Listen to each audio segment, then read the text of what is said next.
Melanie Malone from Tulsa, Oklahoma. Welcome to my home, and I'd love to have you view my hat collection. Come on in.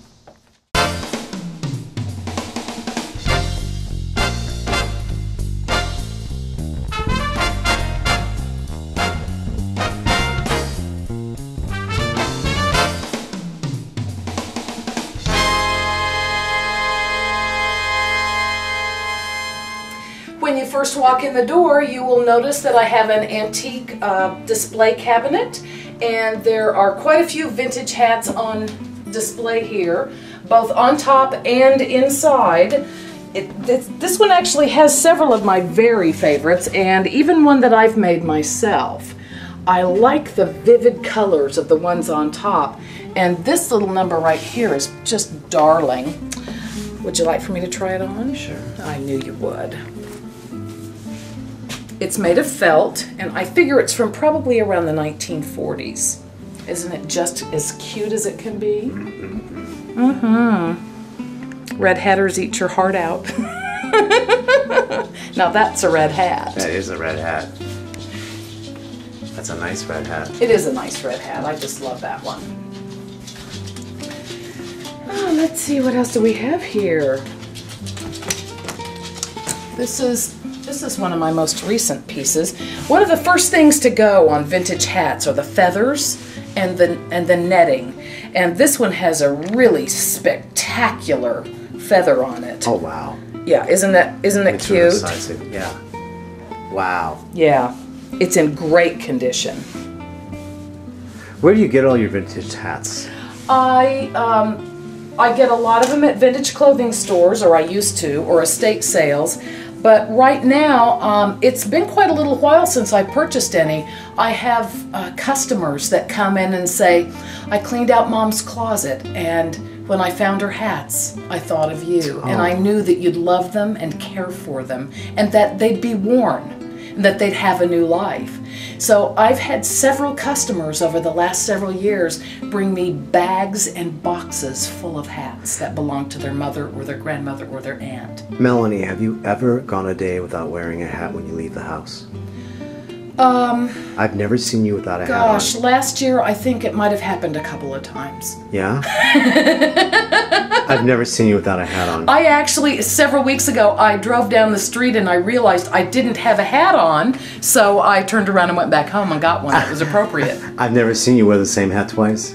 Well, this one is this was the first one I made ever. You made that? I did. That's nice. And I have a little outfit to go with it, which I'm a little, it's shrunk somehow in the laundry. But this one was my very first one. And there's all kinds. I mean, if you look inside here, you can just see that there's no two are really even similar. There's straws and felts. This one's kind of fun. This is from the Estelle Hamilton collection. My friend Amy Hamilton paid me to make a wedding dress for her, and she paid me with 21 vintage hats that were her mother's. Really? Yeah, and that's one of my personal favorites from her collection. Wow. And this is a funny little orange one. This one's quite divine too. Wow. Yeah, it's got some kind of silk flower petals underneath just some netting with a little ribbon here, and there's gloves to match and everything. So, gosh. Oh, what's this one? Which one? The green one. Oh, isn't that fun? Yeah, let me see that. It's too small for me to wear, but I just had to have it because it's so darling. It might look good on you, Christopher. It's really just too small for my head. Yeah, yeah. But it's very fun and it displays It is. well. Reminds me of Phyllis Diller. It does. I figure it's from probably the mid to late 60s. Yeah. I think. Yeah, I think so. And this one's nice too. This has got a lot of pheasant feathers in it. Wow. And it's got some heavy netting in the middle. So it's something that's it's full of fall colors. The feathers are in really good shape, and it's got it's black velvet as well. Oh. Isn't that fabulous? What a great collection. It's like women have bag collections, you got hat collections. That's right. Wait, is there a bag collection? Is there a bag collection? There is. Oh. A small vintage bag collection. And of course they're black. They're my little black bags. Oh, well, let's proceed with our little tour. Okay. I have, I've sort of decorated with some of the vintage purses that I've found here and there. Mostly at vintage clothing stores. And there's some vintage shoes right there too. Here's a darling little vintage number right here. This little pink hat. I just love the little swirl, and it's kind of, it's made out of some kind of fur.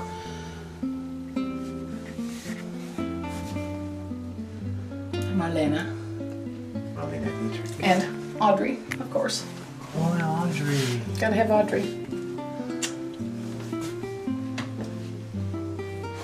What do we do without our classic legends? I don't know. I'm thinking maybe that screw might have fallen down here. This is part of my hat collection. I have probably around between 325 and 350 hats. I've been collecting them for about 8 or 9 years now, and probably about 80% of them are vintage hats. This is the black wall. Most of the black hats that I own are here, but not all of them. There's just not really room for all of the black hats that I own. And I'm not a red hatter, I'm an all hatter. So this one is handmade by a friend of mine named Nancy Terry. A couple of them I've gotten at, I got this one in San Francisco at a little hat shop. This was actually my very first hat ever. And it's a darling little cocktail cap that looks just like too much fun. Some of the vintage hats that were just plain Jane, I've actually taken and done something to embellish them. Put ribbon or trim or a fabric rose or whatever on. So of all of these, most of the ones on this wall are vintage hats. And they're all black, and that's what ties them together. And I've got 2 pieces of furniture that I've purchased for my hats, an antique display case and an antique china cabinet, and they're in the next room. This is a kind of an unusual little hat tree, and I've got quite a few of various hats on here, including one of my very favorites. I call this one my Miss Kitty hat. Don't you think Marshall Dillon would love this one? I do too. So I've got some sun hats and some fun vintage hats, and then this is the china cabinet over here that I was referencing before. It's got a nice curved front, curved glass front, and you can see a nice little variety of hats, and I even have a Shriner's fez in there, which I probably, you know, shouldn't own, but I did purchase it and I would never wear it, but it's a pretty fabulous piece. And then down here are some hat boxes and a whole bunch of sun hats. So this is a really great place to keep a lot of my various hats.